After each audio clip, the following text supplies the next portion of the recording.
அஸ்ஸலாமு அலைக்கும் வரஹ்மத்துல்லாஹி வபரகாத்துஹு. அன்பார்ந்த சகோதர சகோதரிகளே, இன்னும் சில தினங்களில் ஹஜ் பெருநாளை அடைய இருக்கக்கூடிய நம்மவர்களுக்கு ஒட்டகத்தை குர்பானி கொடுப்பதற்கு தமிழகத்திலே இடமில்லை என்கிற ஒரு சொத்தை காரணத்தை முன்வைத்து ஒட்டகம் குர்பானி கொடுக்க இடைக்கால தடை என்கிற ஒரு உத்தரவை நீதிமன்றம் என்கிற பெயரிலே அதிலே நீதிபதிகள் என்று சொல்லக்கூடியவர்கள் தீர்ப்பாக அளித்திருக்கிறார். இதனுடைய வழக்கினுடைய பின்னணியை நீங்கள் சற்று கவனிக்க வேண்டும். 2015 ஒட்டகத்தை தடை செய்ய வேண்டும் என்று சொல்லி 3 வழக்குகள் போடப்படுகிறது. அந்த வழக்கினுடைய பின்னணி என்னவென்றால், மத்திய அரசினுடைய கட்டுப்பாட்டில் இருக்கக்கூடிய மிருக நல வாரியம், அந்த மிருக நல வாரியத்திலிருந்து அனைத்து மாநிலங்களுக்கும் ஒரு சுற்றறிக்கை அனுப்பப்படுகிறது. இதான் துவக்கம். 3 பேர் வழக்கு போட்டான்னு சொன்னா, 3 பேர் நீதிமன்றத்துக்குள்ள நுழைஞ்சான்னு சொன்னா சும்மா நுழையல. அங்க இருந்து பாஜக இயக்குறான். அவன் என்ன வேலையை பார்க்கிறான்னு கேட்டா, மிருக நல வாரியம் என்பது மத்திய அரசின் கட்டுப்பாட்டில் இருக்கக்கூடிய ஒரு நிறுவனம். அதிலிருந்து ஒட்டகத்தை குர்பானி கொடுப்பதற்கு தடை விதிக்க வேண்டும், அனுமதிக்க கூடாது என்ற ஒரு உத்தரவை அவர்கள் கொடுக்கிறார்கள். அதுக்கு அந்த உத்தரவு, அந்த சுற்றறிக்கை வந்த பிறகு 3 வழக்குகள் போடப்படுகிறது. கடந்த ஹஜ் பெருநாள் காலகட்டத்திலும் பெருநாளை நெருங்கக்கூடிய நேரத்தில் ஒட்டகம் குர்பானி கொடுக்கப்படுமா இல்லையா என்கிற ஒரு பதற்றமான ஒரு சூழலை ஏற்படுத்தினார்கள். பின்னாடி ஒட்டகம் கொடுக்கக்கூடிய ஒரு சூழல் வந்துவிட்டது. வழக்கு ஒத்திவைப்பு என்று சொன்ன காரணத்தினால் சென்ற ஆண்டு எந்த பிரச்சனையுமே இல்லை. இப்ப இந்த ஆண்டு கரெக்டா ஹஜ் பெருநாள் நெருங்கக்கூடிய நேரத்தில் இந்த உத்தரவை போட்டு பெருநாள் தினத்திலே ஒரு பதற்றமான ஒரு சூழலை ஏற்படுத்துவதற்கு இவர்கள் முயற்சி செய்கிறார்கள். அந்த வழக்கு போட்டவர்கள் 2 காரணங்களை சொல்லி வழக்கு போடுகிறார்கள். ஒட்டகத்தை நாம் குர்பானி கொடுக்க கூடாது, தடை விதிக்க வேண்டும் என்று சொல்லி பாஜகவால் தூண்டிவிடப்பட்டவர்கள் 2 காரணங்களை சொல்லி அவர்கள் வழக்கு பதிவு செய்கிறார்கள். ஒரு காரணம் என்னவென்று சொன்னால், நம்முடைய நாட்டிலே மிருகவதை தடை சட்டம் என்கிற ஒரு சட்டம் இருக்கிறது. அந்த சட்டத்தின் பிரகாரம் மிருகங்கள் வதை செய்யப்படுவது என்பது அதிலே தடுக்கப்பட்டிருக்கிறது. இவர்கள் குர்பானி என்கிற பெயரிலே செய்கின்ற இக்காரியம் மிருகத்தை வதை செய்யக்கூடியதாக இருக்கிறது. எனவே அதனால் ஒட்டகத்திற்கு அனுமதிக்கக்கூடாது என்று சொல்லி ஒரு சாரார் வழக்கு போடுகிறார்கள்.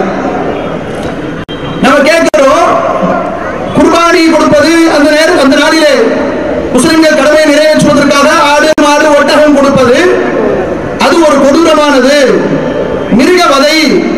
இதுதான் நாங்கள் வழக்கு போடுவதற்கு காரணம் என்று சொன்னால், ஏனைய சமுதாயத்தினர் ஆன்மீகத்தின் பெயரால், வழிபாடு என்கிற பெயரினால் அவர்கள் மிருகத்தை வெட்டுவது கிடையாதா?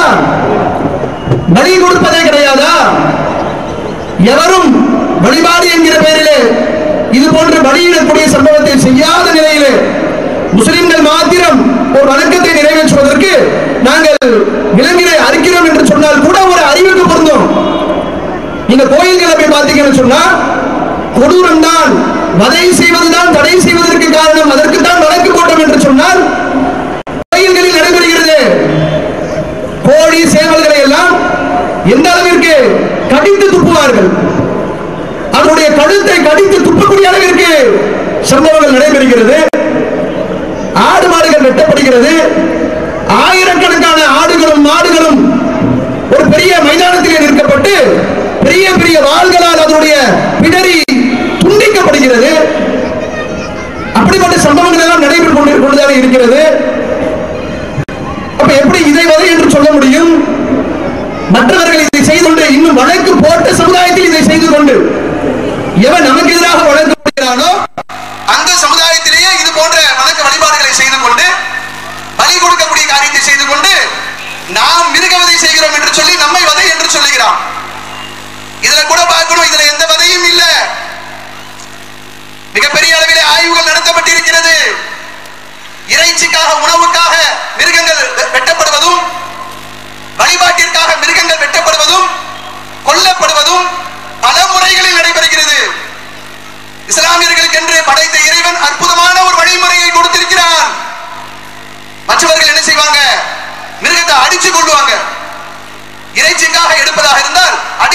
விடுவார்கள், தண்ணீரில் மூழ்கடித்துக் கொள்வார்கள், சாக்குல போட்டு அடிச்சு ரத்தம் வரக்கூடிய அளவிற்கு அடிப்பார்கள், இப்படி கண்டபடி கழுத்தை துண்டிப்பார்கள். பல முறைகளில் அவர்கள் மிருகங்களை கொல்லக்கூடிய வேலைகளில் ஈடுபடுவார்கள். இறைச்சிக்காகவோ வழிபாட்டிற்காகவோ.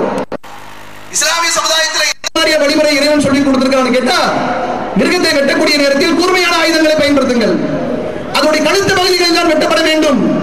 அப்படி வெட்டப்படுகின்ற பொழுது அந்த கூர்மையான ஆயுதத்தின் காரணமாக அந்த மிருகம் வேதனை செய்யப்படக்கூடாது என்று சொல்லி அற்புதமான ஒரு சட்டத்தை இறைவன் கொடுத்திருக்கிறார். இன்று ஏராளமான ஆய்வுகள் நடைபெறுகிறது. ஜெர்மனியில் இருக்கக்கூடிய ஒரு பல்கலைக்கழகம், ஹெனோவா என்று சொல்லப்படக்கூடிய ஒரு பல்கலைக்கழகம் ஆய்வு செய்து மிருகங்கள் வெட்டப்படுகின்ற பொழுது, எந்த முறையில் வெட்டப்படுகிற பொழுது அது எந்த விதமான வேதனையும் இல்லாமல் மிக லேசான முறையில் அது உயிர் பிரிகிறது என்று சொல்லி ஆய்வு செய்கிற பொழுது, அல்லாஹ் ரப்பல் ஆலமீன் இந்த மார்க்கம் அல்லாஹ்வுக்கு சொந்தமான மார்க்கம் என்பதை நிரூபித்து காட்டுகிறார். அவன் ஆச்சரியப்பட்டு சொல்றான், இஸ்லாமிய முறையிலே அறுக்கப்படுகின்ற நேரத்திலே அந்த மிருகத்திற்கு எந்த விதமான வேதனையும் இல்லை, பாதிப்பும் இல்லை என்று உலகத்திற்கு அறிவித்து தந்திருக்கிறான். இவன் நம்மளை பார்த்து சொல்றான், வதை செய்கிறோம். ஏண்டா நீ எல்லாம் வதையை பத்தி பேசலாமா? மாட்டை பசுவை பாதுகாக்கிறோம் என்கிற பெயரிலே என் இஸ்லாமிய சமூகத்தை வட மாநிலங்களிலே அழித்துக் கொண்டிருக்கிறாயே, தாழ்த்தப்பட்ட மக்கள் என்று சொல்லி தலித் சமுதாய மக்களை அழித்துக் கொண்டிருக்கிறாயே, நீ எல்லாம் வதையை பத்தி பேசிட்டு இருக்கிற. வதைகளை எல்லாம், மனித உயிர்களை எல்லாம் கொல்லக்கூடிய அளவிற்கு இவர்கள் சென்று கொண்டு ஏதோ மிருகத்தின் மீது இவர்களுக்கு இரக்கம் இருப்பது போல ஒரு பொய்யான வேஷத்தை இவர்கள் காட்டிக் கொண்டிருக்கிறார்கள். அடுத்தது என்னவா, நம்முடைய நாட்டில் FSSAI என்கிற ஒரு அமைப்பு இருக்கிறது, உணவு தர கட்டுப்பாடு மற்றும் பாதுகாப்பு அமைப்பு. அவன் தான் தீர்மானிக்கணுமா நாம என்ன உணவு உண்ண வேண்டும் என்று சொல்லி. அந்த அரசாங்கத்தில் இருக்கக்கூடிய அந்த துறை தான் உணவுகளை தீர்மானிக்கக்கூடிய துறை. எந்த விலங்கை சாப்பிடலாம், அதுல ஒட்டகம் வரவில்லை என்று சொல்லி ஒரு காரணம் சொல்றான். அந்த அரசினுடைய அந்த கட்டுப்பாடு இருக்கிறது, உணவு கட்டுப்பாடு துறை, அது இறைவனுக்காக செய்கின்ற வழிபாட்டிற்காக அமைக்கப்பட்ட துறை கிடையாது. அவன் எதிர தலையிடலாம் தெரியுமா?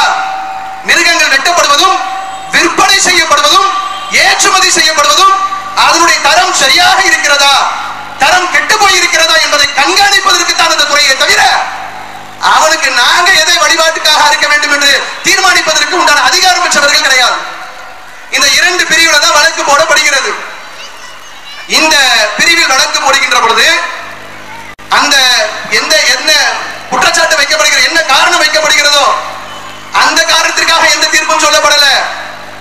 இந்த பாசிச பாஜகவை திருப்திப்படுத்துவதற்காக உயர் நீதிமன்ற நீதிபதியாக, தலைமை நீதிபதியாக இருக்கக்கூடியவர் கொடுத்திருக்கக்கூடிய இந்த பாரபட்சமான சட்டவிரோதமான தீர்ப்பு எந்த அளவிற்கு மோசமானது என்று சொன்னால், நம் தேசத்தினுடைய அரசியல் அமைப்பு சட்டத்தை தகர்க்கக்கூடிய விதத்தில் அவர் கொடுத்திருக்கிறார். மதச்சார்பின்மையை தூக்கி போட்டு உடைக்கும் விதத்தில் கொடுத்திருக்கிறார். நம் நாட்டினுடைய அரசியல் அமைப்பு சட்டம் இருக்குல்ல, நல்லா தெரிஞ்சுக்கங்க. பூச்சாண்டி காட்டுறா, நீதிமன்றத்திற்கு எதிராக போராட்டமா, நீதிபதிகளுக்கு எதிராக போராட்டமா? அடே, அஞ்சுவதும் அடிபணிவதும் படைத்த ரப்பல் ஆலமீனுக்கு மட்டும்தான். நீ கருப்பு கோட்டு போட்டு நீதிபதியாக இருந்துகிட்டு எங்கள் ரப்பல் ஆலமீன் கொடுத்திருக்கக்கூடிய கடமைக்கு எதிராக நிற்பாய் என்று சொன்ன எங்களுக்கு நீ கால் தூசுதா? என்னன்னா நல்லா தெரிஞ்சுக்கங்க, அரசியல் அமைப்பு சட்டம் உங்க ஒவ்வொருத்தருக்கும் உரிமை கொடுத்திருக்கு. இந்த நாட்டில் பிறந்திருக்கக்கூடிய ஒவ்வொரு பிரஜையும் தத்தமது மத நம்பிக்கையின்படி தம்முடைய வழிபாடை அவர்கள் அமைத்துக் கொள்ளலாம். நம் நாட்டினுடைய செக்ஷன் சொல்லுது, ஆர்டிகல் 25 சொல்லுது, அரசியல் அமைப்பு சட்டம் ஆர்டிகல் 25 ஒவ்வொரு மதத்தவரும் தம்முடைய மத நம்பிக்கையின்படி செயல்படலாம் என்று சொல்லுகிற பொழுது, நீதிபதி என்று சொல்லி மக்கள் இவர்களை எந்த அளவிற்கு நம்பிக்கையோடு அமர வைத்திருக்கிறார்கள். தீர்ப்பு அளிக்கக்கூடிய நீ என்ன செய்யணும்? பாசிச கண்ணாடி போடக்கூடாது, சட்ட புத்தகத்தை பார்க்கணும், அரசியல் அமைப்பு சட்டத்தை பார்க்கணும், சட்டம் இயற்றப்பட்டிருக்கக்கூடிய சட்டங்களை பார்க்கணும். சட்டத்தின்படி தீர்ப்பு கொடுத்தால் நாம் ஏற்றுக்கொள்வோம். ஆனால் இந்த அக்கிரமக்காரர்கள் கொடுக்கக்கூடிய தீர்ப்பு அரசியல் அமைப்பு சட்டத்திற்கு எதிராக இருக்கிறது. அது மட்டும் இல்ல, அங்க எழுதி வச்சிருக்காங்க பாருங்க போர்டு, PCA ஆக்ட். இதுவெல்லாம் தெரிந்து கொள்ள வேண்டும். இது என்னன்னு கேட்டா, PCA ஆக்ட் என்று சொன்னால் மிருகவதை தடுப்பு சட்டம். மிருகத்தை வதை செய்வதில் இருந்து பாதுகாப்பதற்கு என்று PCA ஆக்ட் ஒரு சட்டம் வச்சிருக்கிறாங்க.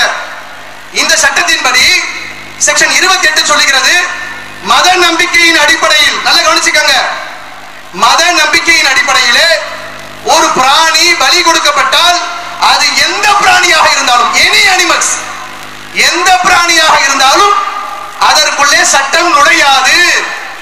அது அவனுடைய நம்பிக்கை சம்பந்தப்பட்ட விஷயம், அவனுடைய ஆன்மீகம் சம்பந்தப்பட்ட விஷயம், அவனுடைய பக்தி சம்பந்தப்பட்ட விஷயம், வழிபாட்டு உரிமை சம்பந்தப்பட்ட விஷயம். அதற்குள்ள இந்த FSSA என்பதெல்லாம் கொண்டு நுழைக்க முடியாது. உணவு கட்டுப்பாடு, தர கட்டுப்பாடு, இது எல்லாம் அதுக்குள்ள நுழையாது என்று இந்த நாட்டில் அமைந்திருக்கக்கூடிய சட்டத்தின்படி கூட இவன் தீர்ப்பளிக்க மாட்டான். தீர்ப்பு எப்படி சொல்லுவாரா? மேல இருந்து பாஜக எப்படி உத்தரவு போடுதோ அந்த உத்தரவின்படி தான் தீர்ப்பு கொடுப்பாராம். அப்ப இது அப்பட்டமாக அரசியலமைப்பு சட்டத்திற்கு எதிராக, இந்த நாட்டிலே கடைபிடித்து வருகின்ற மதச்சார்பின்மைக்கு எதிராக இவ்வளவு ஒரு குரோதத்தோடு இஸ்லாமியர்கள் இவ்வளவு புனிதமாக நிறைவேற்றக்கூடிய இந்த கடமைக்கு எதிராக இவர்கள் தீர்ப்பளிக்கிறார்கள் என்று சொன்னால், இது போன்ற நீதிபதிகளை நீங்கள் இனம் கண்டு கொள்ள வேண்டும். நீதிபதி நீதிபதி என்று சொல்லி ஏதோ தேவலோக தூதர்கள் மாதிரி கொண்டு போய் வைக்கிறான், அவனை கடவுள் மாதிரி பார்க்கிறான். நீதிமன்ற நடவடிக்கை யாருக்கேனும் வாய்ப்பு இருந்தால் போய் பாருங்க, மனிதர்கள் மாதிரி நடத்துறது இல்ல. அவர் வந்தாருன்னா மத்தவெல்லாம் என்னமோ கால் தூசு மாதிரி ஒருப்போம் என்னங்கடா அவருக்கு உண்டான மரியாதை என்று சொன்னால், நாங்க கொடுக்கக்கூடிய வரிப்படை மூலமாக கொடுக்கக்கூடிய சம்பளத்திற்கு அவர் எங்களுக்கு மரியாதை கொடுக்க வேண்டாமா? எல்லாரையும் பார்த்தா ஒரு குப்பை மாதிரி, டஸ்ட்பினுக்கு தவற மாதிரி தள்ளுவாங்க, எல்லாம் தள்ளிப்போம் என்று சொல்லி அந்த அளவிற்கு ஒரு தேவலோக தூதர்கள் போல, அவர் வாயிலிருந்து என்ன உதிர்ந்துட்டாலும் அப்படியே எல்லாரும் கட்டுப்பட்டு போகணும் போல கட்டுப்படுற லட்சணத்திலே நீதிபதிகள் இருக்கிறார்கள். குறித்துக் கொள்ளுங்கள், நீதிபதிகளுடைய தீர்ப்பு எப்பொழுது தடம் புரணும் என்று சொன்னால், முஸ்லிம்களுக்கு எதிராக என்று சொன்னால், தலித் மக்களுக்கு எதிராக என்று சொன்னால், அவங்க நீதி தேவதை என்று ஒன்று வைத்திருக்கிறார்களே, அந்த நீதி தேவதை அம்மாவுடைய கண்ணு கட்டப்பட்டிருக்கும். எதுக்கா? பணக்காரன் தெரியாது, ஏழை தெரியாது, செல்வாக்குள்ளவன் தெரியாது, சாதாரணமானவன் தெரியாது, எல்லாரும் மறைக்கப்பட்டு நியாயமான தீர்ப்பு வழங்குவதற்காக என்று சொல்வார்களே. முஸ்லிம்கள் என்று சொன்னால் அந்த கட்டு அவிழ்க்கப்படும். தலித் என்று சொன்னால் கண்ணில் போட்டிருக்கக்கூடிய கட்டு அவிழ்க்கப்படும், கண்ணாடி போடப்படும். முஸ்லிமானி என்று பார்த்து தான் நீதி தேவதை, இவர்கள் வைத்திருக்கக்கூடிய நீதி தேவதை தீர்ப்பளிக்கக்கூடிய நிலைமையில வச்சிருக்கிறாங்க. அதற்கு சில உதாரணத்தை சொன்னால் நீங்கள் புரிந்து கொள்ள முடியும். 1968 ஒரு சம்பவம் நடைபெறுகிறது. ஒருங்கிணைந்த தஞ்சை மாவட்டத்தில், இப்பொழுது நாகை மாவட்டம், நாகை மாவட்டத்தில் கீழ் வெண்மணி என்கிற ஒரு கிராமம், வரலாற்றில் மிக மிக மோசமான சம்பவம் நடைபெற்ற ஒரு கிராமம் கீழ் வெண்மணி கிராமம். 44 தலித்துகளை வீட்டோடு வைத்து எரித்தார்கள். செஞ்சவன் யாரு? மிராசுதாரர் செஞ்சான். தலித் என்பதற்காக செஞ்சான்.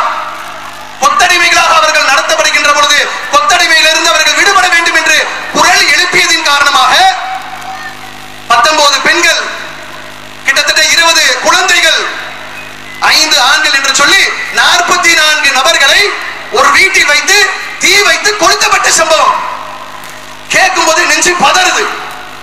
தலித்தாக பிறந்தது அவருடைய பாவமா? நீ தாழ்த்தப்பட்டவன் என்று முதிரை குத்தியது அவருடைய பாவமா? மிராசுதாரர்கள், ஜமீன்தாரர்கள், அந்த நிலத்திற்கு சொந்தக்காரர்கள் இந்த சம்பவத்தை செய்தார்கள். வழக்கு நீதிமன்றத்திற்கு போகுது. நீதிபதி விசாரிக்கிறான். நீதிபதியாக அவன் இருப்பானா என்று நீங்கள் சிந்தித்துக் கொள்ளுங்கள். அவன் அளித்த தீர்ப்பை பார்த்து என்ன தெரியுமா தீர்ப்பு கொடுத்தா? வழக்கை விசாரித்து விட்டு யாரெல்லாம் குற்றவாளிகள் என்று அந்த குற்றப்பத்திரிகையில் இருக்கிறதோ அத்துணை பேரும் விடுதலை. 44 உயிர்களுக்கு ஒண்ணும் கிடையாது. 20 குழந்தைகள் கதறி கதறி எரிக்கப்பட்டுச்சு, ஒண்ணும் கிடையாது. குற்றவாளி அத்தனை பேருக்கும் விடுதலை. என்ன தெரியுமா சொல்லி விடுதலை சுட்டா? மிராசுதாரர்கள் இது மாதிரியான காரியத்தில் ஈடுபட மாட்டார்கள். அதுக்கு இன்னொரு காரணம் என்ன தெரியுமா சொன்னா? அவங்க எல்லாம் கார் வசதியோட இருக்கிறாங்க. இப்படியே இருக்கு தீர்ப்பு. இன்னைக்கு போய் பாருங்க, மகிழ் உந்து வைத்திருக்கிறார்கள், கார் வைத்திருக்கிறார்கள், வசதி வாய்ப்போடு இருக்கிறார்கள். இவங்களே எண்ணெயை கொண்டு போயிட்டு எண்ணெயை ஊத்தி பத்த வைக்கிறது சாத்தியமே இல்ல. சொல்லுவாங்கல்ல, வெள்ளையா இருக்கிறவன் பொய் சொல்ல மாட்டான்டா, அது மாதிரி பணக்காரன் கொலை செய்ய மாட்டான்டா, கார் வச்சிருக்கிறவன் எரிக்க மாட்டான்டா. அட அயோக்கியர்களா, இதை நீங்கள் உங்களுடைய சட்ட புத்தகத்தில் இருந்து சொல்ல முடியுமா? முஸ்லிம்கள் என்று சொன்னால் அப்படியே அதே மாதிரி பார்வை மாறும். பாபர் மசூதி வழக்கு, முஸ்லிம்கள் தம்முடைய உரிமைக்காக பல ஆண்டுகால போராடி கொண்டிருக்கக்கூடிய நேரத்தில் மூணா பங்கிட்டு கொடுக்கிறாங்க தீர்ப்பை. மூன்றாக பங்கிட்டு 2011 அலகாபாத் நீதிமன்றம் தீர்ப்பு கொடுத்தது. அப்பொழுது கடுமையாக எதிர்த்து நாம் மிகப்பெரிய அளவிலான போராட்டத்தை நாம் நடத்தினோம். என்னடா இது தீர்ப்பு? அந்த சொத்து பாபர் மசூதி நிலம், அந்த நிலம் இவர்களுக்கு சொந்தம், அவர்களுக்கு சொந்தம், ஆவணத்தின் அடிப்படையில், அனுபவ பாத்தியத்தின் அடிப்படையில் அப்படி கூறா தீர்ப்பு. இது என்ன தீர்ப்பு? மூன்றா பங்கிட்டு அப்பொழுது சட்டம் படித்த மேதாவிகள் நீதிபதிகள் கூட கண்டறிந்தார்கள். குரங்குதான் இப்படி தீர்ப்பு கொடுக்கும், சட்டம் படித்த நீதிபதி கொடுக்க மாட்டான். அப்பத்தை பங்கிடுவது போன்று மூன்றாக பங்கிடக்கூடிய இந்த முறையெல்லாம் சட்ட புத்தகத்தில் கிடையாது என்று சொல்லி அன்று அது விமர்சிக்கப்பட்டது. இன்று வரைக்கும் தீர்வு கிடைக்காமல் இருக்கிறது. மூணா பிரிச்சு கொடுக்க வேண்டும் என்று உன் புத்தி போகிறது என்று சொன்னால் இது சட்டத்தின்படி கொடுத்த தீர்ப்பல்ல. அதனால் தான் கடுமையான எதிர்ப்பை அந்த தீர்ப்பு சந்தித்தது. பாராளுமன்றம் தாக்கப்படுகிறது. அப்சல் குருக்கு தூக்கு என்கிற பெயரிலே படுகொலை நிகழ்த்தப்படுகிறது.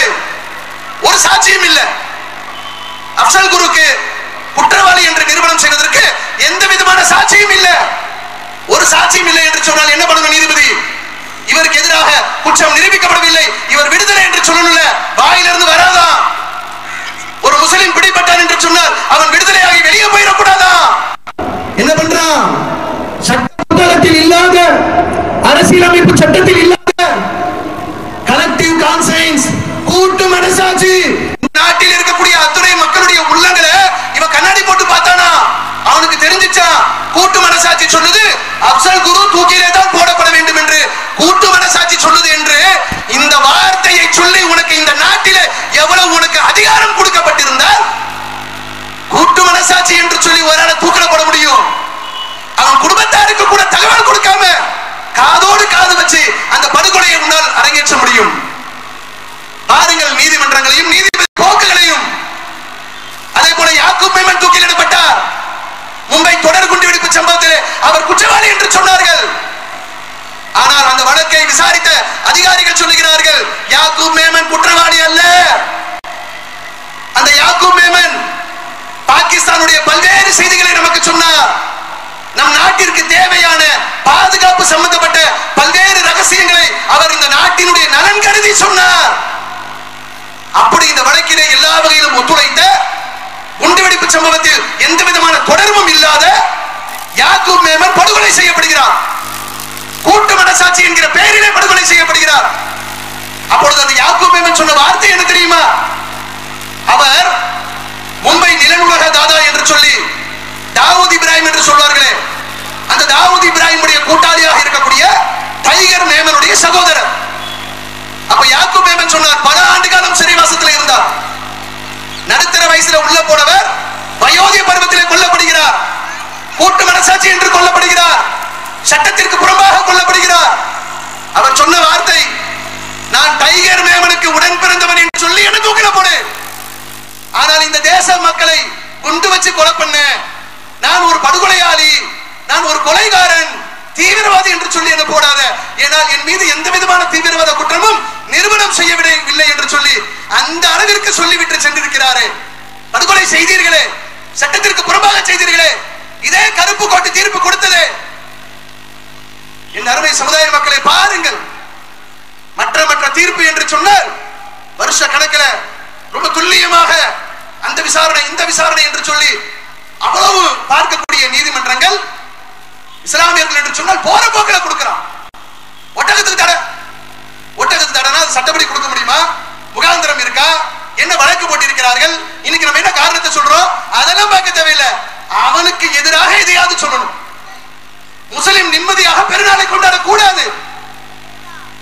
நாங்கள் இங்கு ஒன்றை சொல்லிக்கொள்ள ஆசைப்படுகிறோம். ஏனைய சமுதாயத்திலே வழிபாட்டிற்காக அவர்கள் பிராணிகளை அறுக்கிறார்களே, அது போன்று இஸ்லாமியர்கள் அறுக்கவில்லை. அவன் பாட்டுக்கு ஆயிரக்கணக்கான பல்லாயிரக்கணக்கான ஆடுகளையும் மாடுகளையும் வெட்டி அழுகும் நிலையில் தூக்கி போட்டுட்டு போறாங்க. அது அவர்களின் நம்பிக்கை. அவர்களின் நம்பிக்கைக்குள்ளே நான் வர விரும்பவில்லை. ஆனால் இஸ்லாமியர்கள் அறுக்கக்கூடிய அந்த குர்பானி இருக்கிறது, ஏகத்துவத்தினுடைய தந்தையாக இருக்கக்கூடிய இறை தூதர்களில் ஒருவரான நபி இப்ராஹிம் அலைஹிஸ்ஸலாம் அவர்களுடைய ஒரு வழிமுறை. அந்த இப்ராஹிம் நபிக்கு இறைவன் பல்வேறு விதமான சோதனைகளை கொடுத்தான். அதில் ஒரு சோதனை தன் பிள்ளையை அறுத்து பலியிடுவது போன்று. அதற்கு பகரமாக இறைவன் உத்தரவு போடுகிறான், இப்ராஹிமே, இறைவனுடைய சோதனையில நீங்கள் வெற்றி பெற்று விட்டீர்கள், உங்களுக்கு வச்ச பரீட்சையில நீங்கள் தேறி விட்டீர்கள், படைத்தவனுக்காக எந்த தியாகமும் செய்ய தயார் என்று சொல்லி உங்கள் மகனை கூட நீங்கள் அறுக்க துணிந்து விட்டீர்கள். ஆனால் மனித உயிர்களை கொல்லுவது உங்களுக்கு அனுமதிக்கப்பட்டதல்ல. அதற்கு பகரமாக நீங்கள் பலிப்பிராணியை கொடுங்கள் என்று சொல்லி இந்த கடமை நம் மீது சுமத்தப்பட்டிருக்கிறது. அப்ப இந்த கடமை எப்படிப்பட்ட கடமை என்று சொன்னால், கடவுளுக்கு ரத்தம் பிடிக்கும் அதுக்காக கொடுக்கல, கடவுளுக்கு மாமிசம் பிடிக்கும் அதுக்காக கொடுக்கல, கடவுளுக்காக காவு கொடுத்தா நல்லது நடக்கும் அதுக்காக கொடுக்கல. எங்கள் இறை தூதர் நபி இப்ராஹிம் அலைஹிஸ்ஸலாம் அவருடைய தியாகத்தை போற்றுவதற்காக கொடுக்கக்கூடிய குர்பானியாடா இது? அதுக்குள்ள நுழைவதாக இருந்தால் இது நம்பிக்கையாச்சே, எப்படி நுழையலாம் அதை பார்க்கல. தியாகம் மட்டுமா? அந்த மாமிசங்கள் ஏழைகளுக்காக கொடுக்கப்படுகிறது, ஏழை எளிய மக்கள் பசியார அவர்களுக்கு கொடுக்கப்படுகிறது, நெருங்கிய சொந்த பந்தங்களுக்கு கொடுக்கப்படுகிறது, அதிகமான இறைச்சிகள் கஷ்டப்படக்கூடிய மக்களுக்கு உணவாக கொடுக்கப்படுகிறது. அப்படிப்பட்ட ஒரு அற்புதமான ஒரு வணக்கத்தை, அற்புதமான நோக்கத்தில் கொடுக்கப்பட்ட ஒரு கடமையை தடுத்து நிறுத்த வேண்டும் என்று சொன்னால் எவ்வளவு துணிச்சல் இருக்கும் என்று சிந்தித்து பாருங்கள். இப்ப அந்த வழக்கு இந்த மாதிரியான சாராம்சத்தில் இருக்கும் பொழுது இவர் இப்ப என்ன காரணம் சொல்றாருன்னு கேட்டா, அரசாங்கத்து மேல பழிய போடுறார்.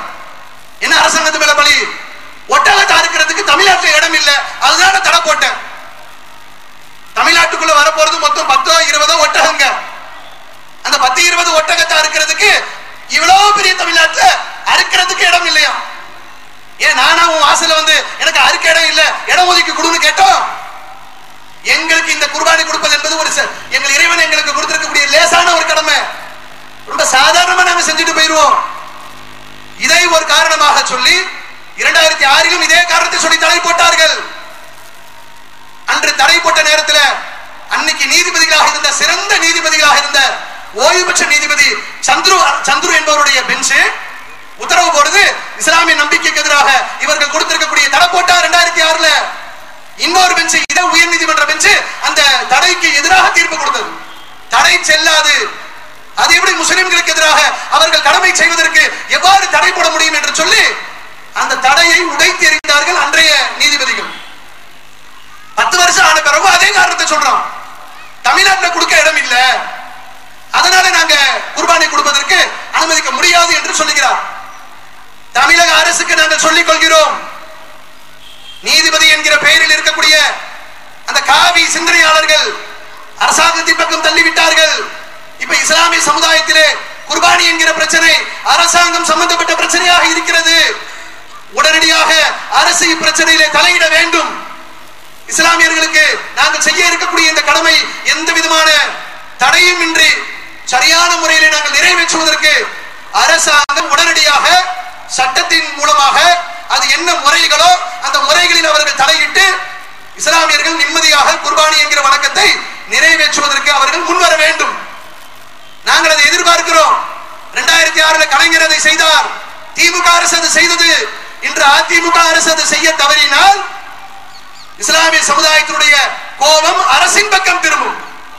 நீங்க இடத்தை நீங்க ஒதுக்கி கொடுக்கல, அதனால தான் குர்பானி கொடுக்க முடியலன்னு சொல்லிட்டு நீதிபதி என்கிற பெயரில் உள்ளவர்கள் சொல்லிட்டு போயிருவாங்க. நாங்க பாதிக்கப்படணுமா? இடம் இல்லை என்பது எங்க பிரச்சனையா? அது அரசாங்க பிரச்சனையா?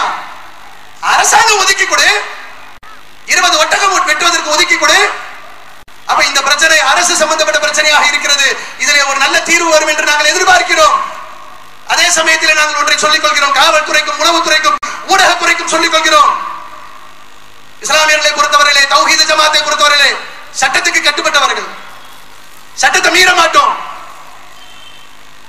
பாபர் மசூதி வழக்கு நடைபெறுகிற பொழுது இஸ்லாமிய சமூகத்தினுடைய பிரதிநிதிகளாக தௌஹீது ஜமாத் பல சந்தர்ப்பங்களிலே சொன்ன ஒரு செய்தி என்னவென்றால், நீதிமன்றத்திலே வழக்கு இருக்கிறது, பாபர் மசூதி வழக்கு, என்ன தீர்ப்பளிக்கப்படுகிறதோ அதற்கு கட்டுப்படுவோம் என்று நாங்கள் சொன்னோம். சட்டத்தின்படி கொடுக்கக்கூடிய தீர்ப்புக்கு கட்டுப்படுவோம் என்று சொன்னோம். ஆனால் பாசிச பாஜக சொன்னார்கள், முடியாது, கோர்ட் தீர்ப்பளித்தாலும் ராமர் கோயில் கட்டுவோம் என்று சொன்னார்கள். அந்த மாதிரி சிந்தனை உள்ளவர்கள் நாங்கள் கிடையாது. இதை நீங்கள் குறித்துக் கொள்ளுங்கள். என்னடா கோர்ட்டுக்கு எதிரா, நீதிபதிக்கு எதிரா, அப்பனா இவங்க கட்டுப்படவே மாட்டானுங்களா? கட்டுப்படுவோம், சட்டத்திற்கு கட்டுப்படுவோம். சட்ட விரோதமாக இருந்தால் எவர் செய்தாலும் அதற்கு நாங்கள் கட்டுப்பட மாட்டோம். இன்னைக்கு பாருங்க, பத்திரிகை படிச்சவங்களுக்கு தெரியும், மகாராஷ்டிரா மாநிலத்தில் ஒரு திருவிழா, உரியடி திருவிழா, தயிர் குடத்தை தொங்க விட்டுட்டு கொம்பு எடுத்து அடிப்பாங்க. அதுக்கு உச்சநீதிமன்றம் ஒரு தடை போடுது. இங்க இருக்காங்களா ஆண்கள் என்ன செய்வாங்க கேட்டா, பிரமிடு மாதிரி அப்படியே ஃபார்ம் பண்ணுவாங்க. பாத்திருக்கீங்களா? உரியடிக்க இப்படியே இந்த ஒரு 10 பேர் 8 பேர் 6 பேர் இப்படி ஏறுவாங்க. இது எவ்வளவு தூரம் ஏறலாம் என்று உச்சநீதிமன்றம் ஒரு தீர்ப்பு சொல்றான். 20 அடியை தாண்டக்கூடாது. அவர்கள் என்ன பண்ணுவாங்க, 50 அடி வரைக்கும் போவாங்க. 50 அடிக்கு இப்படி மனிதர்கள் சங்கிலியாக ஏறுகிற பொழுது கீழே விழுந்து விபத்துகள் ஏற்படும். அதனால் 18 வயதுக்கு உட்பட்டவர்கள் பங்கெடுக்க கூடாது என்று உச்சநீதிமன்றம் உத்தரவு போட்டிருக்கிறது. நவநிர்மன் சேனா, ராஜ் தாக்கரே மும்பையில அந்த பூனேயில் நடைபெற்ற நிகழ்ச்சியில நாங்கள் உச்சநீதிமன்ற தீர்ப்பை மதிக்க மாட்டோம் அப்படின்னு சொல்றோம். நாங்க மதிக்கிறோம். மத நம்பிக்கை சம்பந்தப்பட்ட விஷயத்துல உச்சநீதிமன்றம் தலையிட்டான, உயர் நீதிமன்றம் தலையிட்டான, நாங்கள் கட்டுப்பட மாட்டோம் என்று சொல்லுகிறோம். சொல்லிவிட்டு அவர்கள் அந்த நிகழ்ச்சியை நடத்தி முடித்து விட்டார்கள். அவர்களுக்கு எதிராக அரசு எந்த நடவடிக்கையும் எடுக்கல. அவர்கள் உச்சநீதிமன்ற தீர்ப்பை மீறுவோம் என்று சொல்லி அவர்கள் செய்திருக்கிறார்கள். எந்த விதமான நடவடிக்கையும் இல்லை. அரசு நிர்வாகம் ஒத்துழைக்கிறது. நீதிபதி கொடுத்திருக்கக்கூடிய தீர்ப்பு இந்த மக்களை மத நம்பிக்கையை எப்படி கட்டுப்படுத்தும் என்று சொல்லி அரசு நிர்வாகம் புரிந்து கொள்கிறது. அவர்கள் எந்த நடவடிக்கை எடுக்கல. விழாக்கு தடை போடல. 50 அடி உயரம் போறதுக்கு எந்த விதமான ஆட்சேபனையும் சொல்லல. அதே போன்று என்ன தமிழகத்தை ஆளக்கூடிய அரசுக்கும் அதிகாரிகளுக்கும் சொல்லிக் கொள்கிறோம், உளவுத்துறை சரியான முறையில் கொண்டு போய் சேர்ப்பீங்கள். குர்பானி கொடுப்பதற்கு ஒட்டகம் தமிழகத்திற்குள்ள இன்னும் நுழையல.